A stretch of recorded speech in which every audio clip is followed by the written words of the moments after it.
दिमाग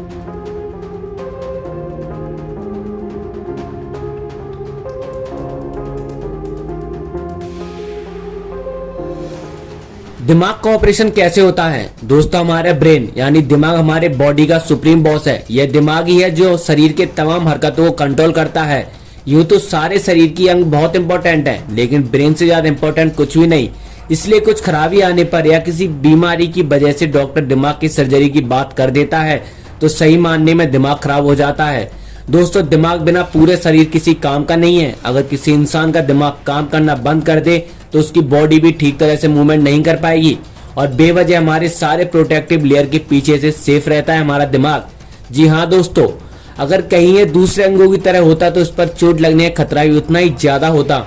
लेकिन कभी किसी वजह से दिमाग में ट्यूमर जैसी दिक्कत आ जाए या किसी एक्सीडेंट की वजह से सिर में दर्द या चोट लग जाए तो हमें सर्जरी करानी पड़ती है। पर ऐसे में सवाल उठता है कि इतने सारे प्रोटेक्टिव होने के बावजूद ही ब्रेन की आखिरी सर्जरी होती कैसे है। जी हाँ दोस्तों, तो आपको आज सारे सवालों का जवाब हमारी इस वीडियो में मिलने वाला है। इसमें हम आपको बताएंगे कि सर्जरी कैसे काम करती है और इसका पूरा प्रोसेस क्या है। दोस्तों, हम क्या बोल रहे हैं और क्या कर रहे हैं, क्या सोच रहे हैं, क्या महसूस कर रहे हैं, हमारे भीतर है उठने वाली तमाम भाव हमारे दिमाग से कंट्रोल होते हैं। इसलिए हमारे शरीर की बनावट सबसे ज्यादा सुरक्षा हमारे ब्रेन यानी दिमाग को ही दी गई है, यानी कि इसे कई सारी लेयर्स के द्वारा सहेज कर नीचे रखा गया है। जी हाँ दोस्तों, आप आज इन्हीं सभी सवालों का जवाब जानेंगे हमारी इस वीडियो में। तो वीडियो में आगे बढ़ने से पहले वीडियो को लाइक कर दीजिए व अपने सभी दोस्तों के साथ शेयर कर दीजिए और चैनल को सब्सक्राइब करके बेल आइकन को प्रेस कर दीजिए। दोस्तों, प्रोटेक्टर लेयर में सबसे पहले स्कूल आता है, जिसे हम आम भाषा में खोपड़ी भी कहते हैं। जैसे ही हमारी खोपड़ी हड्डियों से बनी होती है, हमारे ब्रेन को अच्छे से प्रोटेक्ट करती है। दोस्तों, आप समझिएगा कि हमारी खोपड़ी के नीचे ब्रेन के आसपास 3 प्रोटेक्टिव टिश्यूज भी होते हैं, जिन्हें मेनिंग्स कहा जाता है। दोस्तों, मेनिंग्स की सबसे बाहरी मोटी परत को डूरा मैटर भी कहते हैं। इसकी नीचे वाली लेयर आर्कोनाइट कहलाती है, जबकि तीसरी और आखिरी लेयर को पिया मैटर कहा जाता है। और इन तीनों ही लेयर ब्रेन को प्रोटेक्ट करती हैं। दोस्तों, ये लेयर के बीच में भी कोई फील्ड्स और विंड मौजूद रहते हैं, जो कि सौर के एब्जॉर्ब का काम करती हैं और इन सब के बीच दिमाग पूरी तरह से सेफ रहता है। दोस्तों, इंसरी ब्रेन टोक्यो ब्लड वेसल्स, जब भी कोई भी समस्या आती है तो इसके ट्रीटमेंट के लिए हमारे ब्रेन तक पहुंचना काफी मुश्किल हो जाता है और तब डॉक्टर ब्रेन सर्जरी करने पर मजबूर हो जाते हैं, जिसे क्रेडिटोमी सर्जरी भी कहा जाता है। दरअसल वह सर्जिकल प्रोसेस है जिसके द्वारा यूआरओ सर्जन दिमाग तक पहुंचने के लिए खोपड़ी से हड्डी वाला हिस्सा पहले तो निकाल देते हैं और फिर सर्जरी के बाद उसमें अपनी जगह पर जोड़ भी देते हैं। दोस्तों, इंसान के दिमाग को सर्जरी को काफी करना मुश्किल भरा काम होता है, इसलिए इसे एक्सपीरियंस डॉक्टर से ही कर सकते हैं ताकि कोई भी प्रकार की दिक्कत ना हो।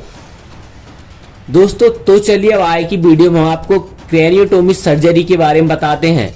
दोस्तों, क्रेनियोटोमी सर्जरी को सिलसिलेवार तरीके से आज हम इस वीडियो में समझेंगे, पर इसे करने से पहले मरीज को सबसे पहले एनेस्थीसिया देकर इसे बेहोश कर देते हैं और इससे किसी तरह के दर्द का एहसास ना हो। इसके बाद मरीज को 3 फिजिकल डिवाइस में लगा दिया जाता है। तो मरीज के दिमाग को एक जगह बिल्कुल होल्ड करके रख देते हैं, जैसे मैं कैमरा को तब ट्राइपॉड होल्डर में रखकर इस्तेमाल करते हैं। दोस्तों, थोड़ा बहुत हिल जाती है बॉडी, लेकिन जब इसे ट्राइपॉड होल्डर पर सेट कर देते हैं तो ये बिल्कुल नहीं हिल पाती है। दोस्तों, समझ लीजिए यह डिवाइस एक तरह से ट्राइपॉड होल्डर ही है, बिल्कुल सर को स्टेबल कर देती है और डॉक्टर के लिए, ताकि उसके ऊपर अपने हाथों से सर्जरी कर सके। अब इसके बाद खोपड़ी को जिस शीशे से सर्जरी की जाती है उसे डॉक्टर अच्छे से यूज कर सकें। दोस्तों, उस शीशे से बाल को साफ करके देखा जाता है। उसके बाद डॉक्टर खोपड़ी के ऊपर मार्क करके कट लगा देते हैं और फिर स्किन को अलग कर देते हैं। इसके बाद यूरो सर्जर को खोपड़ी के ड्रिल की मदद से छोटे छोटे छेद बनाते हैं और फिर इन छेद की मदद से यूरो सर्जन करंट क्रेनियोटोमो को अंदर डालते हैं। दरअसल ये एक ऐसा टूल है जिसकी मदद से खोपड़ी के हड्डी वाले हिस्से को खोला जा सकता है, फिर उसे काट कर ओपनिंग क्रिएट की जाती है। साथ ही यूरो सर्जन हड्डी में कट लगाने के बाद बोन फ्लैप को रिमूव कर देता है। अपने आपके दिमाग के ऊपर 3 लेयर, जिन्हें हटाए बिना दिमाग तक पहुंचना डॉक्टर के लिए मुश्किल भरा होता है। उसके बाद डॉक्टर इंस्ट्रूमेंट की मदद से दिमाग में मौजूद स्टीमर को हटा देते हैं या कोई दूसरी परेशानी हो उसे भी उसी से दूर कर देते हैं। पर एक बार सर्जरी जब पूरी हो जाए तब डॉक्टर सबसे अंदर की लेयर को टांके की मदद से सिल देते हैं उसके ऊपर मौजूद बोन स्लैब को मेटल सील्स और स्क्रू की मदद से वापस अपनी जगह पर सेट कर दिया जाता है। इस मेटल से लाइफ टाइम के लिए दिमाग में फिट हो जाती हैं और सबसे आखिर में सबसे ऊपर स्क्रू पर लगाए गए कट को भी टांके की मदद से सिल दिया जाता है।